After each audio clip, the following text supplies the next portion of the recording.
यदि आप ना तो अपने शत्रु को जानते हो और ना ही स्वयं को, तो हर युद्ध में पराजित होना निश्चित है। ये शब्द हैं सुन त्जुगे, जिनकी पुस्तक द आर्ट ऑफ वॉर केवल युद्ध की तकनीक ही नहीं बल्कि जीवन की गहरी रणनीति भी सिखाती है। दोस्तों, जरा सोचिए, युद्ध केवल रणभूमि पर तलवारों और हथियारों से नहीं लड़ा जाता। युद्ध जीवन का हिस्सा है। हर जीवित प्राणी में यह प्रवृत्ति होती है कि वो अपने वातावरण में किसी न किसी संघर्ष से गुजरे। कभी जीव भोजन पाने के लिए लड़ते हैं, कभी अस्तित्व के लिए। और मनुष्य का युद्ध और भी जटिल है। इंसान युद्ध करता है जमीन और सत्ता के लिए, युद्ध व्यापार में प्रतिस्पर्धियों से, खेल के मैदान में गोल करने के लिए, वीडियो गेम में जीत हासिल करने के लिए, और कभी-कभी तो युद्ध नाइट क्लब में, राजनीति में, यहां तक कि यूट्यूब जैसे डिजिटल प्लेटफॉर्म पर भी होता है। और अगर बाहर युद्ध ना भी हो तो भी इंसान भीतर से युद्ध करता ही रहता है। एक युद्ध स्वयं के साथ, अपनी इच्छाओं, अपनी आदतों, अपने डर और अपनी कमजोरियों से। संतोष की द आर्ट ऑफ वॉर, जो 13 अध्यायों में लिखी गई एक अमर चीनी सैनिक ग्रंथ है, हमें केवल सैनिक रणनीति ही नहीं बल्कि ये बताती है कि युद्ध को जीता कैसे जाता है। इसमें प्रश्न उठाए गए हैं। एक मजबूत सेना कैसे बनती है? यदि शत्रु संकीर्ण क्षेत्र में हो तो हमें कैसे आगे बढ़ना चाहिए? जासूसों का प्रयोग कैसे करना चाहिए ताकि जानकारी जुटाई जाए, या फिर विरोधी के बीच झूठी खबरें फैलाई जाएं? लेकिन यही नहीं, इस पुस्तक का दार्शनिक पक्ष और भी गहरा है। संतोष कहते हैं कि युद्ध को कभी हल्के में नहीं लेना चाहिए। असली विजय वो है जिसमें शत्रु को बिना लड़े पराजित कर दिया जाए। और एक सच्चे सेनापति का धर्म है स्थिर रहना और अथाह बने रहना। यहां बल से ज्यादा महत्व है बुद्धि का। असली जीत दिमाग से होती है, हथियारों से नहीं। और यही है इस ग्रंथ की खूबसूरती कि द आर्ट ऑफ वॉर केवल सेना और युद्ध भूमि तक सीमित नहीं है। इसकी शिक्षा आज भी हमारी रोजमर्रा की जिंदगी में लागू होती है। चाहे आप ऑफिस की पॉलिटिक्स में उलझे हों, बिजनेस में प्रतिस्पर्धा कर रहे हों, खेल में मेहनत कर रहे हों, या जीवन के साधारण संघर्षों से जूझ रहे हों, ये ग्रंथ हमें सिखाता है कि हर लड़ाई जीतने के लिए सबसे पहले खुद को और अपने प्रतिद्वंदी को गहराई से जानना आवश्यक है। आज हम जिस ज्ञान की बात कर रहे हैं वो है द आर्ट ऑफ वॉर, युद्ध की कला, जिसे महान चीनी रणनीतिकार सन त्जू ने रचा था। सन त्जू, जिन्हें मास्टर सन भी कहा जाता है, केवल सेनापति ही नहीं बल्कि एक गहरे दार्शनिक भी थे। लगभग 2500 वर्ष पहले ज़ोउ राजवंश यानी ज़ोउ डायनेस्टी के काल में, जब चीन में दार्शनिकों का स्वर्ण युग था, उसी समय लाओ त्जू और कन्फ्यूशियस जैसे महापुरुष भी जीवित थे। लेकिन दिलचस्प बात यह है कि कई चीनी विद्वान ये मानते हैं कि शायद सन त्जू नाम का कोई व्यक्ति वास्तव में अस्तित्व में ही नहीं था। उनके अनुसार ये ग्रंथ विभिन्न लेखकों की रचनाओं का संकलन हो सकता है।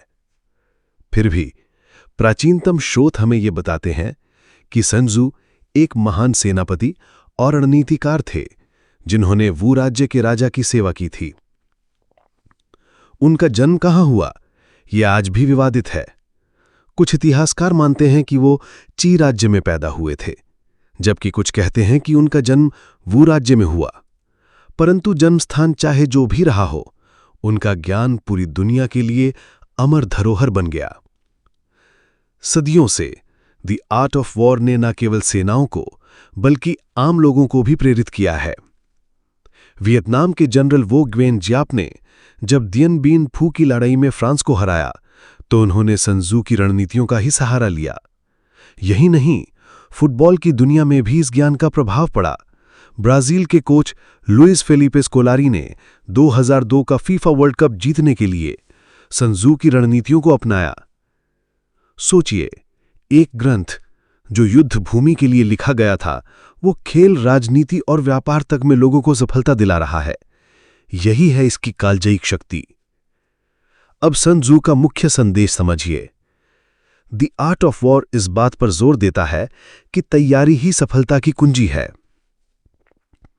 उनकी मूल दार्शनिक दृष्टि कहती है कि विजय और पराजय का निर्णय युद्ध शुरू होने से पहले ही तय हो चुका होता है। मतलब ये कि यदि आपके पास पर्याप्त जानकारी है, यदि आपने परिस्थितियों का गहराई से विश्लेषण किया है, तो आप पहले ही अनुमान लगा सकते हैं कि युद्ध जीता जाएगा या हारा जाएगा। कौन सा पक्ष अधिक शक्तिशाली है, किसकी रणनीति बेहतर है, किसके पास जीतने की संभावना ज्यादा है। ये सब जानने के लिए गहन अनुसंधान और गणना आवश्यक है। कभी-कभी तो इसके लिए जासूसों की भी जरूरत पड़ती है, ताकि शत्रु की ताकत और योजनाओं की जानकारी प्राप्त की जा सके। सुन त्सु कहते हैं, बिना जानकारी के युद्ध में कूदना अंधेरे में तीर चलाने जैसा है। पर केवल शत्रु को जानना ही काफी नहीं। एक सेनापति को अपने सैनिकों को भी गहराई से जानना चाहिए। हर सैनिक की क्षमता अलग होती है। कोई वीरता से लड़ सकता है, कोई बुद्धिमानी से रणनीति बना सकता है, कोई अनुशासन में माहिर हो सकता है। और अगर नेता ये समझ ले कि किस सैनिक से कैसा व्यवहार करना चाहिए, तो सेना एक आज्ञाकारी और संगठित शक्ति बन जाती है। सुन त्सु का कहना था कि आत्मज्ञान ही सबसे बड़ी कुंजी है। अगर हम स्वयं को जानते हैं, अपनी ताकत और कमजोरियों को, तो हमें यह भी पता चल जाता है कि कौन सा शत्रु हम पराजित कर सकते हैं और किनसे टकराने से हमें बचना चाहिए। कभी-कभी तो सबसे बड़ी जीत यही होती है कि हम संघर्ष से बच जाएं, यदि उससे बड़ा नुकसान टल सकता है।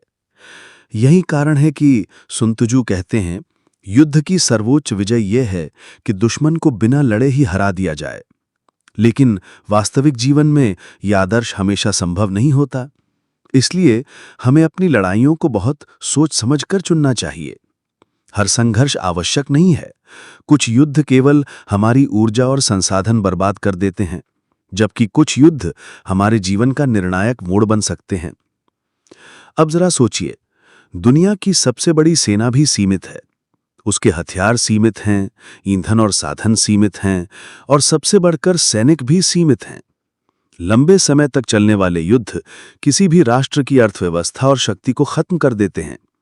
यही कारण है कि सुन त्सु कहते हैं, सबसे उत्तम युद्ध वही है जो शीघ्र समाप्त हो, न्यूनतम साधनों के प्रयोग से। वो ये भी कहते हैं कि जब दुश्मन के नगरियां और संसाधन हमारे काम आ सकते हैं, तो उन्हें नष्ट क्यों करना। जब शत्रु के सैनिक हमारे अपने बन सकते हैं, तो उन्हें व्यर्थ क्यों मारना। यहां हमें सुन त्सु की सोच में ताओवाद का प्रभाव दिखता है। वो अंधाधुंध विनाश की वकालत नहीं करते, बल्कि बुद्धिमत्ता और विवेक से युद्ध की बात करते हैं। उनके अनुसार शत्रु को जितना संभव हो अक्षुण्ण रखना ही सच्ची विजय है। उन्होंने स्पष्ट कहा है, युद्ध में सबसे उत्तम यही है कि राज्य को संपूर्ण रूप से अपने अधीन कर लो, न कि उसे नष्ट करो।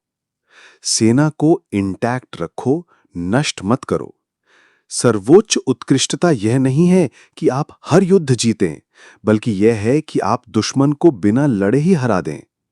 युद्ध की सबसे उच्च अवस्था है शत्रु की रणनीति पर आघात करना। उसके बाद आती है उसकी अलायंसेस पर चोट करना, फिर उसकी सेनाओं पर प्रहार करना, और सबसे निम्न स्तर का युद्ध है नगरों पर आक्रमण करना। क्योंकि सीज वॉरफेयर यानी घेराबंदी हमेशा अंतिम विकल्प होना चाहिए। अब जरा इस पर गहराई से विचार करें। sun tzu का मानना था कि विजय कभी संयोग नहीं होती, यह हमेशा मापन, अनुमान, गणना और तुलना का परिणाम होती है। यदि माप और अनुमान आपको स्पष्ट बताते हैं कि विजय निश्चित है, तो युद्ध कीजिए। यदि पराजय तय है, तो युद्ध से बचिए। और यदि युद्ध करना ही पड़े, तो पहले से इतनी जानकारी और ज्ञान इकट्ठा कीजिए कि आपकी रणनीति आपको विजय दिलाए। यही sun tzu की गहरी शिक्षा है कि जीवन के युद्ध केवल तलवारों से नहीं जीते जाते, वे जीते जाते हैं ज्ञान, आत्मजागरूकता और सही रणनीति से। sun tzu कहते हैं कि रणनीति हमेशा परिस्थिति के अनुसार बदलनी चाहिए। अगर हम दुश्मन से संख्या में बहुत अधिक हैं, तो सबसे अच्छी रणनीति है उन्हें चारों तरफ से घेर लेना। लेकिन अगर हम कमजोर हैं, तो हमें सीधा टकराव नहीं करना चाहिए।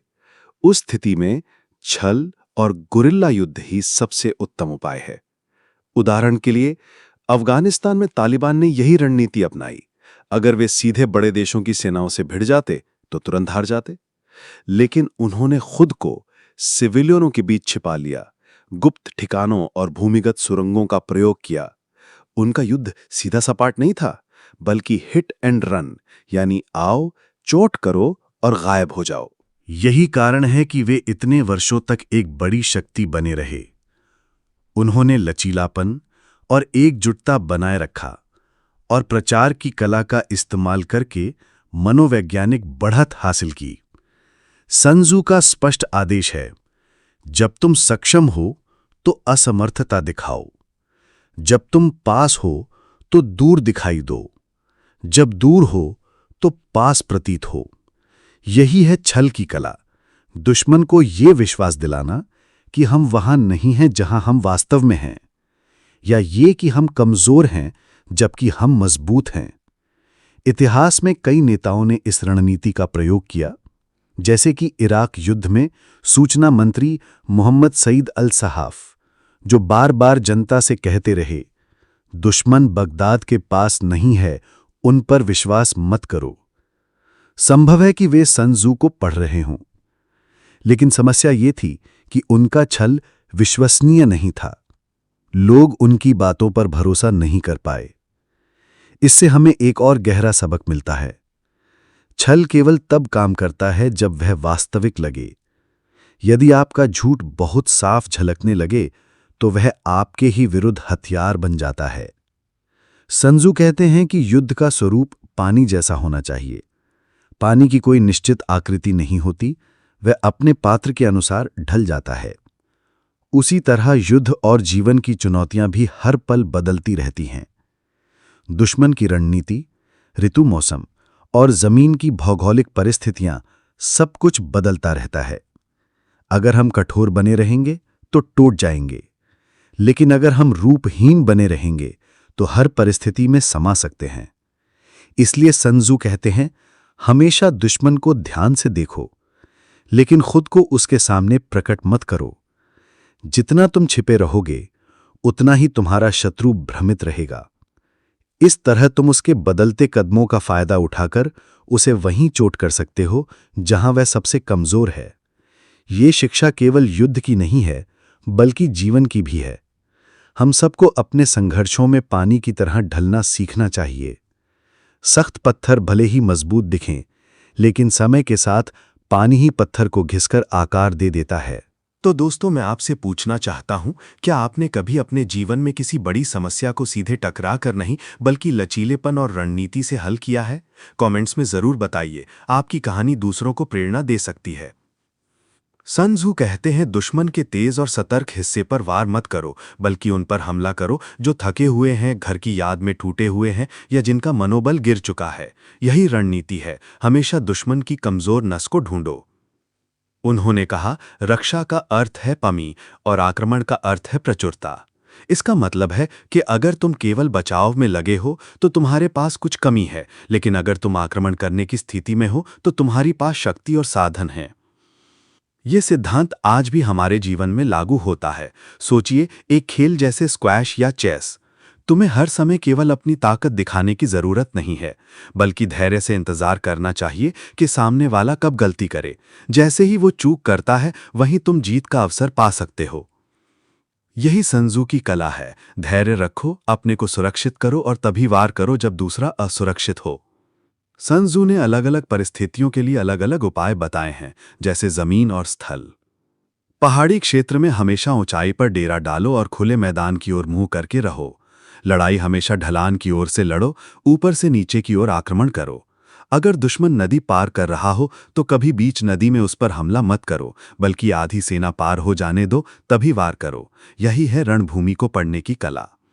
सन त्सू ने युद्ध भूमि को 9 प्रकार में बांटा है। हर प्रकार के लिए अलग रणनीति चाहिए। उदाहरण के लिए, अगर जमीन ऐसी है जो दोनों पक्षों के लिए लाभकारी हो सकती है तो उसे रणनीतिक भूमि कहा जाता है। किसी कंपनी के लिए ये किसी शहर का प्रमुख स्थान हो सकता है। सेना के लिए ये कोई ऊंचा पहाड़ हो सकता है। लेकिन कुछ जगहें मृत्यु भूमि होती हैं, जहां जीवित रहने का केवल एक ही तरीका है, लड़ना। Film Lord of the rings में बैटल ऑफ मोरानन इसका उदाहरण है। वहां पीछे हटने का कोई रास्ता नहीं था, या तो जीतना था या मरना था। सन त्सू युद्ध में केवल बाहरी रणनीति की बात नहीं करते, बल्कि भीतर की शांति और संतुलन की भी बात करते हैं। न तो बहुत लापरवाह बनो और न ही कायर।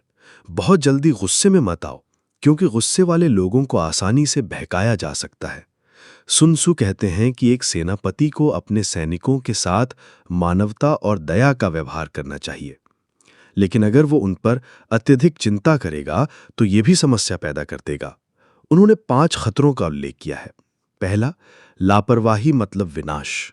दूसरा, कायरता मतलब कैद। तीसरा, गुस्सा मतलब उकसावे में आना।